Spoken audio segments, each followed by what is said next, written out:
Hello friends, स्वागत है आप सभी का हमारे चैनल क्लस्टर करियर में। आज हम इस वीडियो में दिल्ली यूनिवर्सिटी के एडमिशन से रिलेटेड जितने भी इंपॉर्टेंट डॉक्यूमेंट्स हैं उनके बारे में जानेंगे, प्लस उन डॉक्यूमेंट से रिलेटेड कुछ इंपॉर्टेंट डेट्स हैं उनके बारे में जानेंगे डिटेल में। बट वीडियो को शुरू करने से पहले अगर आप हमारे चैनल पर नए हो तो चैनल को सब्सक्राइब कर लेना, बेल आइकन प्रेस कर लेना ताकि आपको इसी तरह की सभी वीडियोस के अपडेट सबसे पहले मिले।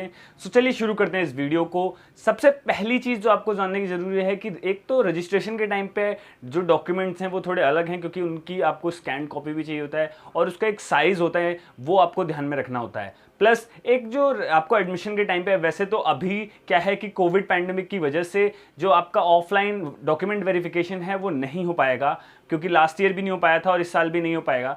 सो आपको दो टाइप्स के डॉक्यूमेंट चाहिए होते हैं, एक तो रजिस्ट्रेशन के टाइम पे, बट एक कॉलेज में डॉक्यूमेंट वेरिफिकेशन के टाइम पे, तो वो होते हैं ओरिजिनल फॉर्म में। बट हम इस वीडियो में रजिस्ट्रेशन के टाइम पे कौन कौन से डॉक्यूमेंट्स की रिक्वायरमेंट होगी, उनका साइज क्या होगा, उसके बारे में बात करेंगे।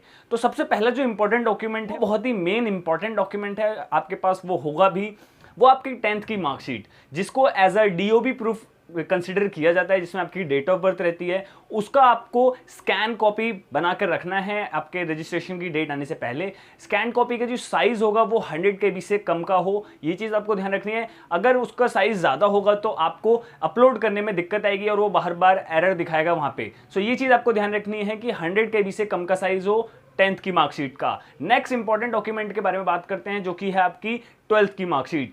12th की मार्कशीट तो अभी आपकी आई नहीं है, लेकिन जैसे ही रजिस्ट्रेशन ओपन होगा, रिजल्ट आ जाएगा, तब तक अगर आपका प्रोविजनल सर्टिफिकेट भी मिल जाते हैं स्कूल से तो आप उसके बेसिस पे भी आपको स्कैन करके अपलोड करना होगा।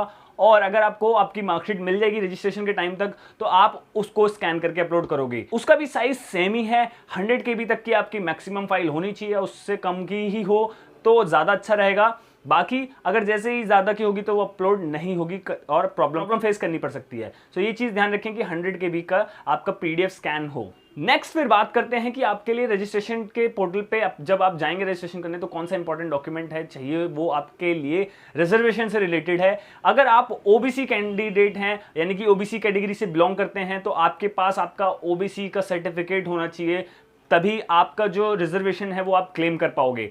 उस सर्टिफिकेट में सबसे इंपॉर्टेंट बात यह है कि जो आपके सर्टिफिकेट इश्यू होने की डेट है वो 31 मार्च के बाद की डेट होनी चाहिए। तो ये चीज़ आप ध्यान रखें। अगर आपने अभी तक अपना सर्टिफिकेट रिन्यू नहीं करवाया तो आप उस सर्टिफिकेट को रिन्यू करवा लो। और ये चीज़ ध्यान रखना कि आपने अगर सेंट्रल का सर्टिफिकेट नहीं बनवा रखा तो उसको सेंट्रल का करवा लेना, और जो आपकी डेट हो वो 31 मार्च के बाद की हो। और इनकेस अगर किसी स्टूडेंट ने अपने सर्टिफिकेट को रजिस्ट्रेशन के टाइम पे रिन्यू करवाने के लिए दे रखा है या फिर बनवाने के लिए दे रखा है, तो आप उसकी एक्नॉलेजमेंट स्लिप को भी लगा सकते हो। वो स्लिप आपकी कंसीडर की जाएगी कि आप बाद में जो अंडरटेकिंग एज अंडरटेकिंग कि आप बाद में उस डॉक्यूमेंट को सबमिट करोगे यूनिवर्सिटी को, तो आप एक्नॉलेजमेंट स्लिप को भी लगा सकते हो। और आपको ये चीज़ ध्यान रखनी है कि जो आपका साइज होगा वो भी 100 KB से कम का ही हो, तभी आपका जो डॉक्यूमेंट है वो अपलोड हो पाएगा। नेक्स्ट जो रिजर्वेशन से रिलेटेड आपका इंपॉर्टेंट डॉक्यूमेंट है वो, अगर आप ECA कैटेगरी के स्टूडेंट हैं तो आपके पास 10% रिजर्वेशन वाला जो EWS का सर्टिफिकेट है वो होना चाहिए, और वो भी इशूड हो आपकी 31 मार्च 2020 के बाद ही।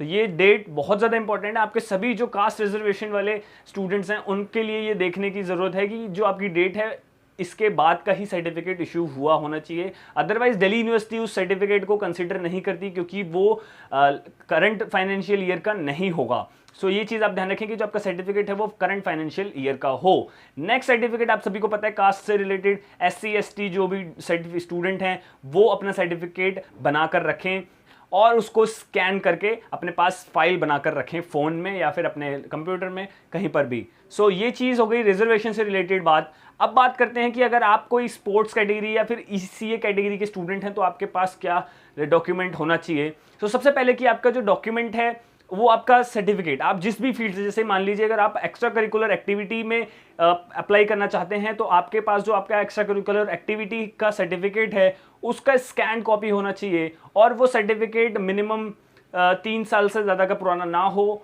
और आप 3 सर्टिफिकेट लगा सकते हैं। बट आपको ये चीज़ ध्यान देनी है कि जो आप रजिस्ट्रेशन फीस दोगे उसके साथ आपको ECA की फीस भी देनी पड़ती है। तो ये हो गई आपकी ECA कैटेगरी के सर्टिफिकेट्स की बात। बाकी अगर बात करें कि आपको स्पोर्ट्स कोटा से अगर आप रिलेटेड हैं स्टूडेंट, तो आपके पास आपके स्पोर्ट का, आप जो भी स्पोर्ट प्ले करते हो उसका सर्टिफिकेट होना चाहिए।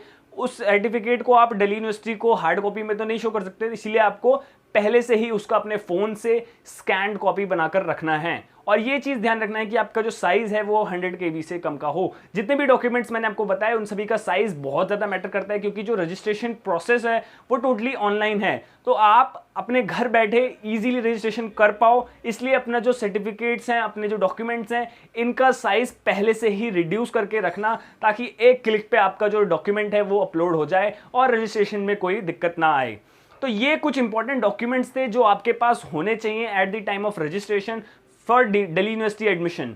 सो आई होप गाइज आप सभी के लिए हेल्पफुल हो रही होगी वीडियो, आप सभी का डाउट क्लियर हुआ होगी कौन कौन से डॉक्यूमेंट की रिक्वायरमेंट होगी आने वाले टाइम में। सो इस वीडियो को अपने दोस्तों के साथ ज़्यादा से ज़्यादा शेयर करें, और अगर अभी तक आपने इस वीडियो को लाइक नहीं किया तो एक थम्स अप जरूर दें। कमेंट सेक्शन में आप अपनी क्वेरी बता सकते हो अगर आपका कोई भी एक डाउट रह जाता है तो। ठीक है, thank you, God bless you all.